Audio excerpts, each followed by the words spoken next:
ಸಾವುಕಾರನ ಅಂತಾನ, ಇವ್ ತಗೊಂಡು ಹೋಗಿ ಎಲ್ಲರ ಒಗದ್ ಬಿಡಲಿ ಇವನ್ನ ಅಂದ.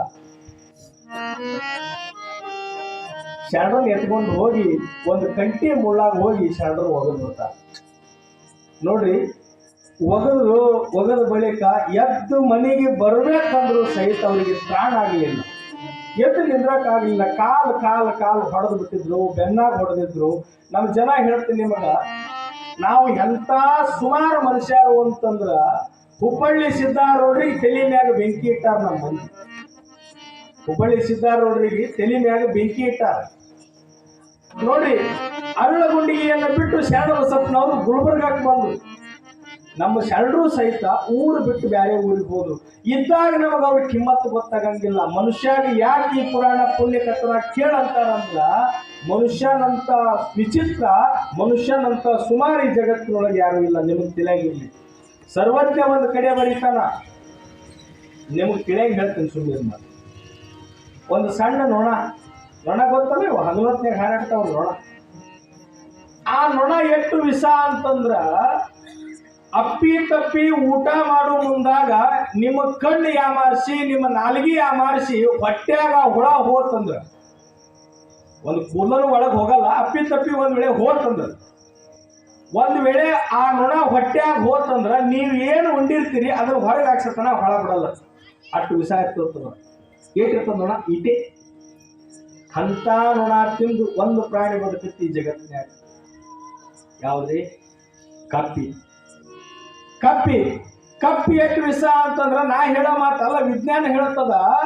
ಕಪ್ಪಿ ಬೆನ್ನ ಮ್ಯಾಲಿ 3 ನಿಮಿಷಗಳಿಗಿಂತ ಹೆಚ್ಚು ಸಮಯ ಕೈ ಹಿಡಿದ್ರಿ ಅಂದ್ರ ಆ ಬೆನ್ನ ಮ್ಯಾಗ ಎಲ್ಲಿ ಹತ್ತಿರ್ತೈತೆ ಅಲ್ಲಿ ಕೊಳಿತದಂತ, ಕೈ ಕೊಳಿತದ. ಕಪ್ಪಿ ಬೆನ್ನ ಮೇಲೆ ಅಷ್ಟು ವಿಷ ಇರ್ತದ. ಅಂತ ಕಪ್ಪಿನ ತಿಂದು ಈ ಜಗತ್ತಿನ್ಯಾಗ ಒಂದು ಪ್ರಾಣಿ ಬದುಕುತ್ತೆ. ಯಾವ್ದ್ರಿ? ನೀವು ಹೊಸರು ಏನು ಮಾತಾಡ್ತಿರೋ ಏನು ಇಲ್ಲೋ ನನಗೆ ತಿಳಿಲಾರ್ದಂಗಾಗಿ.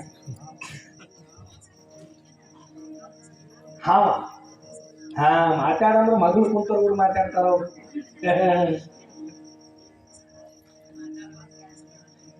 ನೀವು ಮಾತಾಡಕ್ಕೆ ಹೋಗ್ಬೇಡ್ರಿ, ಸುಮ್ಮನೆ ಕೂತ್ಬಿಡ್ರಿ. ಹಾವು ಎಷ್ಟು ವಿಷ ಅಂತಂದ್ರ, ಮನುಷ್ಯರು ಬಿಡ್ರಿ ನೀವು, ಎಂತಿಂತ ದೊಡ್ಡ ದೊಡ್ಡ ಪ್ರಾಣಿಗಳೇ ಸಾಯ್ತಾವ. ಆನಿ ಸಾಯ್ತದ, ಒಂಟಿ ಸಾಯ್ತದ. ಹಾವು ಕಡದ್ರ ಹಾವು ಎಷ್ಟು ವಿಷ. ಹಾವನ್ನ ತಿಂದು ಈ ಜಗತ್ತಿನ್ಯಾಗ ಒಂದು ಪ್ರಾಣಿ ಬದುಕುತ್ತೆ.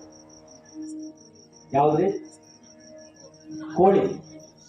ಹದ್ದಲ್ಲ, ಕೋಳಿ ಒಂದೇ ಹಾವನ್ನ ತಿಂದು ಅರಗಿಸ್ಕೊಂತದ. ಅಂತ ಕೋಳಿನ ತಿಂದು ಒಂದು ಪ್ರಾಣಿ ಬದುಕುತ್ತೆ ಈ ಜಗತ್ತಿನ್ಯಾಗ. ಯಾರ್ರಿ? ಮತ್ತೆಷ್ಟು ಸುಮಾರು ಇರಬಾರ್ದತ್ತೆ? ಯಾಕ್ರಿ?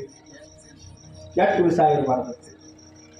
ನೋಡ್ರಿ, ಸರ್ವಜ್ಞ ಬರೀತಾನ, ನರಿ ನಾಯಿಯ ಹಲ್ಲು ನಂಜು, ಉರಗದ ತೆಲೆ ನಂಜು, ಈ ದುರುಳನಾಗಿರ್ತಕ್ಕಂಥ ಮಾನವನ ದೇಹದ ಈ ತುಂಡು ಇಂಚುಗಳೆಲ್ಲ ವಿಷದಿಂದ ತುಂಬ್ಯದ ಅಂತ ಬರೀತಾನ. ಸರ್ವಜ್ಞ ಬರೀತಾನ. ನರಿ ನಾಯಿ ಬಾಯಾಗ ಹಲ್ಲಾಗ ನಂಜಿರ್ತದ, ಹಾವಿನ ತಲೆಯಾಗ ವಿಷ ಇರ್ತದ, ಈ ಮನುಷ್ಯನ ದೇಹದಾಗ ಒಂದೊಂದು ಇಂಚಿನೊಳಗೂ ಸಹಿತ ವಿಷ ತುಂಬ್ಯದ ಅಂತ ಸರ್ವಜ್ಞ ಬರೀತಾನ. ನಾ ಮಾಡುವ ಮಾತಲ್ಲಿ ನೋಡಿ ಎಷ್ಟು ವಿಷ. ಮನುಷ್ಯನಾಗಿ ಹುಟ್ಟಿದ ಬಳಿಕ ಮನುಷ್ಯಾಗ ನಾವು ಹೆಂಗ ಬದುಕಬೇಕು ಅನ್ನುವಂಥದ್ರ ಛಲ ನಮ್ಮೊಳಗೆ ಇರಬೇಕು. ಸಾವುಕಾರ ಶರಣರನ್ನ ಒಗೆದು ಬಿಟ್ಟ, ಎದ್ದು ಬರ್ಬೇಕಂದ್ರೂ ತ್ರಾಣಿಲ್ಲ. ಆ ಕಡೆ 3 ಜೀವ ಉಪವಾಸ ಕುಂತಾವ, ಇಲ್ಲಿ ಶರಣರು ಉಪವಾಸ ಕುಂತಾರ. ಇದ್ದಂತ ಒಂದು ಅಂಗಿನೂ ಸಹಿತ ಹರಿದು ಬಿಟ್ಟಿತ್ತು, ಒಂದು ದೋತ್ರ ಹರಿದು ಬಿಟ್ಟಿತ್ತು. ಮುಳ್ಳು ಕಂಟ್ಯಾಗ ತಂದು ಹೊಡೆದ್ರು, ಆ ಹೊಡೆದಿತ್ತು ಒಂದು ಬ್ಯಾನಿ, ಮುಳ್ಳು ಚುಚ್ಚಿತ್ತು ಒಂದು ಬ್ಯಾನಿ. ಎದ್ದು ರೋಡಿಗೆ ಬಂದು ಕುಂತ್ರು ಎದ್ದು ನಿಲ್ಬೇಕಂದ್ರ 3 ಸಲ ಕತ್ತರಿಸ್ಕೊಂಡು ಬಿದ್ರು. ಎದ್ದು ನಿಲ್ಲಕ್ ಆಗಲಿಲ್ಲ. ಕಾಲು ಹೊಡೆದು ಬಿಟ್ಟಿದ್ರು. ನೋಡ್ರಿ, 1 ತಾಸು 2 ತಾಸು ಕುಂತು ಸಮಾಧಾನ ಆದ ಮ್ಯಾಗ ಆ ಜೋಳಿಗೆ ಬೆತ್ತ ಹಿಡ್ಕೊಂಡು ಮನೆಗೆ ಬಂದ್ರು. ಗುರುದೇವಮ್ಮನವ್ರು ಒಳಗೆ ಕುಂತಿದ್ರು. ಒಂದು ಕ್ಷಣ ಹಿಂಗ ಕಣ್ಣು ಹೊಯ್ತು ಶರಣರ ಮ್ಯಾಲೆ. ನೋಡಿದ್ರು, ಇಡೀ ಕೈ ತುಂಬ ಕಾಲು ತುಂಬ ರಕ್ತಾನು ಮಡಿಲೊಳಗಾಗಿಬಿಟ್ಟಿತ್ತು. ತಲೆಗೆ ಹೊಡೆದಿದ್ರು, ಕಣ್ಣೆಲ್ಲ ರಕ್ತದಿಂದ ತಟ ರಕ್ತ ಬಸಾಕತ್ತಿತ್ತು. ಗುರುದೇವಮ್ಮನವ್ರು ಏನ್ ದೂರ ಜೋಪಡಿ ಹಾಕೊಂತ ನೋಡಿದ್ರೆ ಶರಣರನ್ನ ಹೊಟ್ಟೆ ಖಾರ ಕಲಿಸ್ದಂಗ ಆಗ್ಬಿಡ್ತು ಗುರುದೇವಮ್ಮನವ್ರಿಗೆ. ಓಡಿ ಬಂದು ಶರಣರ ಕಾಲಿಗೆ ಬೀಳೋದಕ್ಕನ ಶರಣರ ಕಾಲಿಗೆ ಬೀಳ್ತಾರ. ಶರಣರು ನಿಂದ್ರಾಕ್ ಆಗ್ಲಾರ ಹೊಳೆ ಗುರುದೇವಮ್ಮನವ್ರ ಮ್ಯಾಗ ಅವ್ರು ಬೀಳ್ತಾರ. ನೋಡ್ರಿ ನೀವ್ ಎಂತ ವಿಚಿತ್ರ ಇಪ್ಪ. ಏನ್ರಿ ಇದು ಅಂತಂದ್ರು. ಇಲ್ರಿವಾ ಅವ್ರು ಹೇಳ್ತಾರ, ಸಾವ್ಕಾರ ಹೊಡೆದ ನಾ ಮಾತಾಡ್ಲಿಲ್ಲ ಅಂತ ಹೇಳಿಲ್ಲ, ಈ ದೇಹಕ್ಕ ಅಹಂಕಾರ ಬಂದಿತ್ತು, ಅದಕ್ಕ ಶಿವ ಇಳಿಸಿ ಅನ್ನೋದನ್ನ ಅಂತ. ಹೌದು, ನಮಗೆ ಬಿಟ್ಟೆವ ನಾವ್ ಹಿಂಗ್ ಮಾಡಿದ್ರು ಬರೀ ಯಾಕ ಅಂದ್ರೆ ನಾವು ಮತ್ತೆ 10 ಶಬ್ದ ಬಳಸ್ತೀವಿ.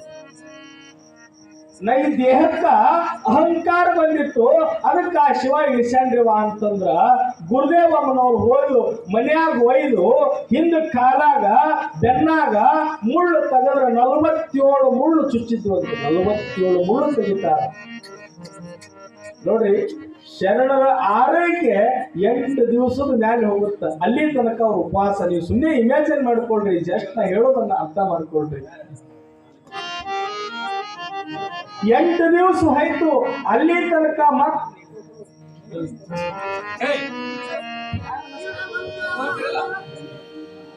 ಸುಮ್ಮನಿರಬೇಕು ಶರಣಾದ ಮೇಲೆ, ಸುಮ್ಮನಿರಬೇಕು ಶಿವನಾದ ಮ್ಯಾಲ,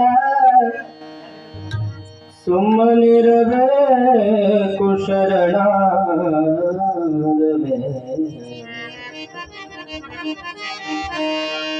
ಸುಮ್ಮನಿರಬೇಕು ಶರಣಾದ ಮೇಲೆ, ಸುಮ್ಮನಿರಬೇಕು ಶಿವನಾದ ಮೇಲೆ.